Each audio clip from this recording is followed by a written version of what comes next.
Tuelekea kaunti namba 26 ambapo serikali kupitia shirika la maendeleo katika bonde la Kerio KVDA limeanzisha mpango wa kuchimba mabwawa na visima katika bonde la Kerio kwa lengo la kupunguza mizozo ya rasilimali miongoni mwa jamii za wafugaji, kuhakikisha maji yanapatikana kwa mifugo na matumizi ya nyumbani. Katika vijiji vya Cheploch na Chemura, kaunti ya Baringo, machozi ya taabu sasa yamebadilika kuwa tabasamu la matumaini. Kwa miaka mingi, wakazi hapa wameteseka wakitafuta maji kwa muda mrefu, safari ambazo zimekuwa chanzo cha migogoro na uhasama kati ya majirani yao wanaogombea chemichemi chache zilizopo. Tulikuwa tunaenda mbali sana kutafuta maji. Tulikuwa tunateremka mto wa Kerio tukitafuta maji, wakati wa kiangazi tunachimba chini. Eneo hili la Chemura ni eneo ambalo ni bakafu. Tangu mwaka wa 63 Kenya kunyakua huru, serikali hawakuwa wamefika. Lakini sasa kupitia uzinduzi wa bwawa jipya, hali imeanza kubadilika.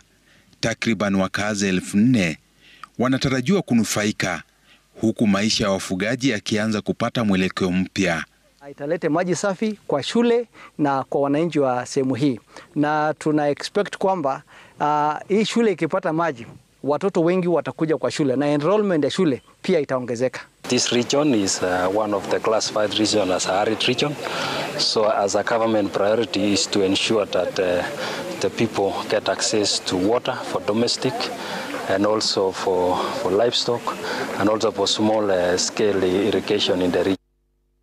Safari hii ya maendeleo haijasimama Baringo pekee. Katika kijiji cha Chepukat, kaunti ya Pokot Magharibi, mradi kama huo unaendelea kwa kasi. Hapa wakazi zaidi ya 1,000 na mifugo 3,000 wanalengwa katika juhudi za kuimarisha maisha na kupunguza utegemezi wa mvua zisizotabirika. Kwa sasa hawa wananchi wanaenda zaidi ya kilomita 2 kupata maji, na hiyo maji ambayo wanapata ni ile wanashare na wanyama, sio maji safi. Lakini sasa hii borehole tunatumaini kwamba italeta mwamko mpya.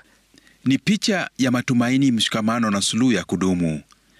Mradi huu wa mabwawa pia unaleta utulivu kati ya jamii ambazo zimekuwa zikiishi kwa taharuki ya kugombea rasilimali.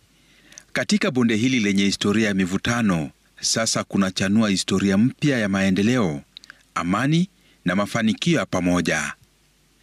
Collins Shitiabai, runinga ya Citizen, kaunti ya Pokot Magharibi.